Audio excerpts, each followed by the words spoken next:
प्रणाम अहाँ सब गोटा के। और ई देखियो देख कऽ अहाँके आगू बुझाइए गेल हैत कि आइ हम अहाँ सबके समक्ष कोन रेसिपी लऽ कऽ आयल छी। तऽ ओना देखियो ई कुम्हरौरी आलू छै, कोनो एहन अजूबा रेसिपी नहीं छै कि हाँ केओ नहीं अवगत नहीं हेतै मतलब ई रेसिपीसँ। तैयो हम कहलिए चलू सबके ढंग आ तरीका मतलब वएह विधि कनि अलग भऽ जाइ छै, के केना बनबै छथि के केना बनबै छथि। तऽ हम सब एना बनबै छी, सएह रेसिपी अहाँ सब संगे शेयर कऽ रहल छी। तऽ ई कुम्हरौरी तऽ हमरा लगैए कि मतलब बुझले हैत केना तैयार होइ छै सबके। तहनो चलू जिनका नहीं मालूम छै तिनका लए हम बता दै छियै। कुम्हर जे होइ छै, कुम्हरके मतलब धो साफ कऽ कऽ काटि कऽ घसि कऽ ओहिमे उड़द दालि मिक्स कऽ कऽ पीस कऽ हींग जीरा धऽ कऽ खूब फेँट कऽ बढ़िआँसँ ई बड़ी जेना सूप पर एकटा पन्नी या किछु धऽ कऽ बिछा कऽ ओहिपर पारि देल जाइ छै, मतलब बड़ीके शेपमे डालि देल जाइ छै। हवा आ धूप लगै छै तऽ सुखा जाइ छै जखन, तऽ एक बेर पलटि कऽ सुखा देल जाइ छै। तऽ फेर जखन ई सुखा गेल तऽ प्रॉपर एकरा एयर टाइट बर्तनमे मतलब कंटेनरमे राखि लिअ। तऽ ई अपन साल भरि तऽ लगभग चलिए जाइ छै, एक सीजन तऽ खींच लै छै पूरा। ओना हमरो सबके मम्मी बनबै छै आ हमरा सब लए लऽ कऽ अबै छै। तऽ एक सीजन तऽ पूरा हमसब खूब मन भरि कऽ कुम्हरौरी बिरिया दौरी तिसियौरी चरौरी खूब खाइ छी। हाँ तऽ चलू शेयर मतलब जे कऽ रहल छी तकरा बारेमे आगू शुरू कयल जाय। तऽ एकटा हमसब पैन लऽ लेलियै, ओहिमे 2 बूंद तेल दऽ कऽ कुम्हरौरीके सेक लेलियै, एकदम कनिके तेल दऽ कऽ नाम मात्रके। आकर कड़ी बनबै लए इम्हर हम एकटा कढ़ाइ लऽ लेलहुँ, ओहिमे 2 मतलब बड़का चम्मचसँ सरसो तेल धऽ देलियै। ओहिमे फेर जीरा हिंग तेजपात धऽ कऽ मतलब जीराके कनि सेकऽ देलियै पकऽ देलियै। तात्काल इम्हर हम प्याज कटनेहे रही, 3 मीडियम साइजके प्याज रहै तकरा स्लाइस कटने रही 1/2 के। आ ई 1 पिंच हींग बिसरि गेल रहियै तऽ याद आयल तऽ डालि देलियै कनिके। तऽ ई अदरक आ लहसुन 1 इंच करीब अदरक रहै, 3 से 4 कली लहसुनके रहै, ओकरा खलबट्टामे एना कुटि देलियै। देखियौ ओना पीसो कऽ अहाँ सब मसाला तैयार कऽ सकै छी, लेकिन ई वाला ने स्वाद कनि डिफरेंट अबै छै। देखबै ई वाला स्वाद अहाँके ज़्यादा बेटर लगैए। एकर जे मसालाके भाग सब जे भुनल भाग जे मुँहमे सब्जी संगे अबै छै ने तऽ बड्ड स्वाद लगै छै। तऽ ई जे स्लाइस केने रही प्याज जे चॉप कऽ कऽ रखने रही सेहो अदरक लहसुन हाफ सेकेंड मतलब करीबन 5 सेकेंड भुनऽके बाद एकरा प्याजके डालि देबै। फेर सब संगे भूनि देबै एकरा, एखन प्याज अदरक लहसुन एकरा किछु समय भूनऽके बाद जातकाली ट्रांसलूसेंट नहि होइए तात्काल कनि ऊपर नीचाँ कऽ कऽ मतलब मध्यम आँच पर एकरा भूनि लेबै। आगूके कार्यमे हमसब बढ़ै छी तऽ 2टा लाल लाल टमाटर लऽ लेलियै, एकदम लाल लाल छै। लाल लाल टमाटर लऽ कऽ ई आलू देखियौ, आलू एहन एहि लए लगैए ने जब हम सीटी लगेलियै ने आलूमे तऽ पानि खतम भऽ गेलै, हम कोनो काजमे व्यस्त भऽ गेलियै तब ने नीचाँसँ लागि गेलै कूकरमे। तऽ ई 4टा मध्यम साइजके मीडियम साइजके आलू अछि जकरा हम छील लै छी। आ ई टमाटरके काटि कऽ 1/4 पीस कऽ के ओहिके बीचमे एना एना चीरा लगा देबै ने तऽ फटाफट बीज निकलि जाइ छै।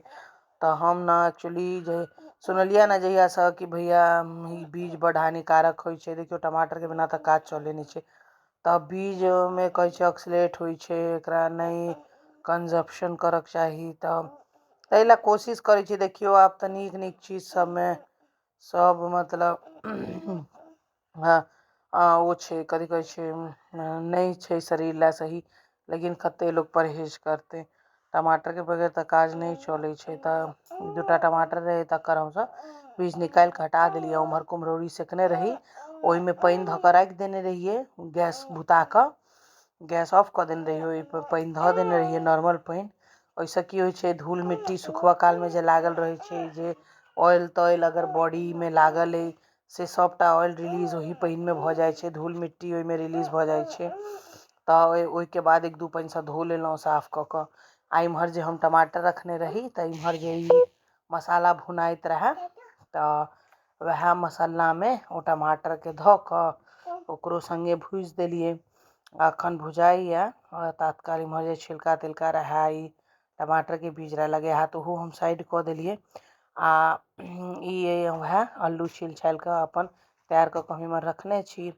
आ ई मसाला में टमाटर देलिए ओकरा बाद ई 1 टेबल स्पून हम नमक दऽ देलिए।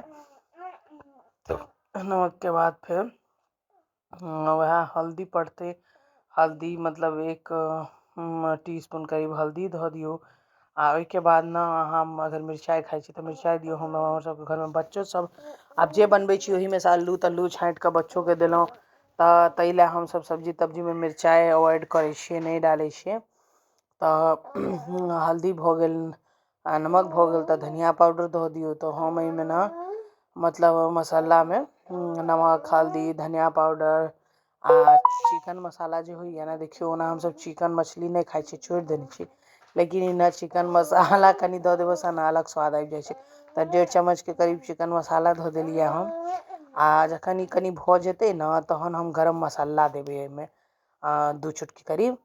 तऽ ई चिकन मसाला धऽ कऽ आब एकरा सबके मसालामे मतलब कोट करैत मसालाके पूरा ओ मतलब ओ प्याज लहसुन टमाटर जे रहै ओहिमे मिलबैत स्लो आँच पर एकरा हमसब चम्मचसँ मिला देबै। ठीक छै जे सब भागमे अपन मसाला लागि जाय मतलब प्याज टमाटर अदरक लहसुन सब कोट भऽ जाय मसालासँ। आ फेर जे ओ मॉइस्चर छोड़ै टमाटर तऽ ओहिसँ अपन मसाला बढ़िआँसँ भुना जाय। ओना नहि तऽ फेर बिना टमाटर देने अगर दऽ दैतियै मसाला तऽ लागऽ लगितै कढ़ाइमे। ताहि लऽ कऽ तऽ फेर देखियौ एकरा मतलब करीबन एहिमे अहाँके 1 से 1.5 मिनट लागत ई मसाला भूजऽमे अहाँके कियाकि स्लो आँचमे भूनऽ पड़ै छै। अगर तेज आँच करबै तऽ लागि सकैए। इम्हर जे 4टा आलू देने रहिए से मसालामे खसा देबै। मसालामे खसबऽके बाद एनाहिए रैंडमली एना चम्मचसँ काटि देबै ठीक छै। और रैंडमली काटऽके बाद फेर आलूओमे सब जे मसाला सब रहै ओकरा ऊपर नीचा करैत चम्मच की सहायतासँ सब कोटिंग कऽ देबै ओकरो। मतलब कनी देर मसालाके साथ आलूओ भुना जाय जे ओकर फ्लेवर जे छै आलूओमे चलि जाय मसालाके। तऽ एना मतलब ऊपर नीचा कऽ कऽ भूनि देबै। आ इम्हर जे हमसब कढ़ाइमे जे कुम्हरौरी रखने रही तकरा 1-2 पानिसँ धो लेबऽके बाद आ मतलब स्क्वीज कऽ कऽ हमसब एकटा प्लेटमे ट्रांसफर कऽ लेबै। आ एहिसँ पानि डालऽसँ की होइ छै कि ई बहुत सॉफ्ट भऽ जायत। ओना तऽ कते टाइट रहै छै सुखाबऽके बाद सॉफ्टो भऽ जायत जेकि सब्जी बनऽमे ज़्यादा सीझऽमे ने समय नहि लागत। इम्हर सबकिछु सिझले छै आलू सिझल अइ मसाला भुनाइ यऽ तऽ स्क्वीज कऽ कऽ बड़ी इहो कनि खौलतै बस भऽ जेतै। ताहि लऽ कऽ पानि धऽ दै छियै जे मतलब ओम्हर सिझऽमे ज़्यादा समय नहि लेतै बड़ी। तऽ हैया स्क्वीज कऽ कऽ यानी निचोड़ि कऽ एकर पानि सबटा बड़ी हमसब निकालि लेबै जे मतलब कनि लागि गेल यऽ ने ओ बड़ी तक तेल कनि कम देने रहियै।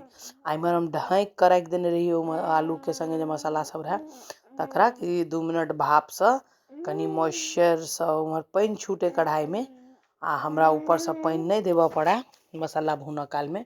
ताहि लऽ कऽ ढाँकि देने रहियै। आ एकरा ऊपर नीचाँ कऽ कऽ मिला देबै मसालाके। ओहिके बाद ई जे बड़ी रखने रही से कढ़ाइमे डालि देबै।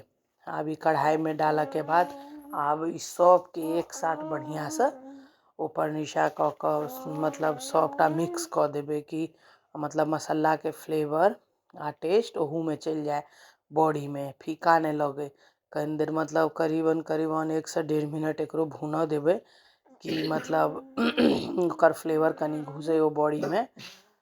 तऽ ऊपर नीचाँ कऽ कऽ कनि मध्यम आँच पर आ राखि देबै कनि देर मतलब 1 से 1.5 मिनट करीब कि कनि भुनि जाय आ कनि मतलब ओ भऽ जाय मसालासँ कोट भऽ जाय सब चीज बड़ी आ आलू। तऽ ई देखियौ कते सुन्दर कलर एलैए कते सुन्दर देखऽमे लगै छै। आलू कुम्हरौरी के सब्जी। आ जते सुंदर लगैया ना ततबे सुंदर खाओ में लगे छे। विश्वास करू अहाँ। ये हम ढक देलिए आधा मिनट ला आ ढक देलिए। ढको के बाद जे खोललिए तो के बाद ये 2 चुटकी करीब गरम मसाला धो दिलिए। गरम मसाला जे धो दिलिए ना तो गरम मसाला के बाद हम अब इम्हर टोपिया में ना गरम पानी चढ़ेने रही। आ गरम पानी हम एकरा मसाले के ऊपर से धो देवे जे मसाला के साथ मतलब वो पानी मतलब सब जगह सब सब्जी में वो मसाला फैल जाए। हाँ तो गरम पानी हम टोपिया में साइड में क के एकटा पतीला में हम पतीला टोपिया कहे छी अहाँ सब की कहे छी बर्तन के प्लीज कमेंट करब। तो मसाले पर धो दिलिए। सुसुम पानी रहे और ठंडा पानी देव से ना कनी फिकैन लागे लगे छे सब्जी। जखन पूरा सब्जी प्रिपेयर हुआ मतलब भून भाइन कर तो उस समय में ना अहाँ गर्मे पानी ऐड करब ना तो सब्जी के टेस्ट ना और उभर के बाहर आवे छे। तो देखियो गरम पानी मिला दिलिए। अब गरम पानी मिला के सब्जी के नीक से मिक्स कर देबे ना कि मतलब वो जो गरम मसाला रहे वो सब जगह अपन मिक्स भ जाए कतौ एक जगह जमा होकर नहीं रह जाए। तो एना क के मिक्स कर देबे वो मसाला के। तो मिक्स करैत आ इमहर तो प्रॉपर देखियो आलू कुम्हरौरी सबटा सिझले छे। बस कनी छे कि वो जे रस छे मसाला छे कनी उबल देबे ना 2 से 2.5 मिनट तो सब बड़ी तड़ी आलू में रस बढ़िया से घुस जेते तो ओके स्वाद एते। तै ला छे ओना सिझल नहीं छे एमे कोनो दिक्कत। तो इम्हर 1 से 1.5 मिनट भेले तो ई उबल गेल रहे तो हम ओकरा ऊपर नीचा क के इमहर धनिया काट के साफ क के धो के रखने रही। आब एमे ई सब्जी में डाल देबे।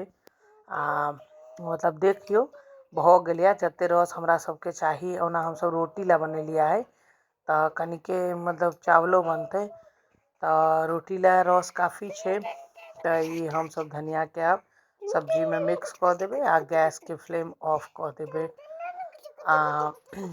बस ई तैयार भ गेले कुम्हरौरी आलू के सब्जी। हैया ई हम परेस दिले हमर बेटा के कुम्हरौरी बहुत नीक लगे छे। ओना बच्चा सबके ना ई सब डिश नीक नहीं लगे छे लेकिन हमर बेटा के बहुत नीक लगे छे। हमर भाई छे तिनका नहीं पसंद छे हमर बेटा के बहुत पसंद छे। गरमे गरम रहे मम्मी दे दो तो हम दे दिलिए तै दुआरे प्लेट में दिलिए कि जल्दी ठंडा हो जेते।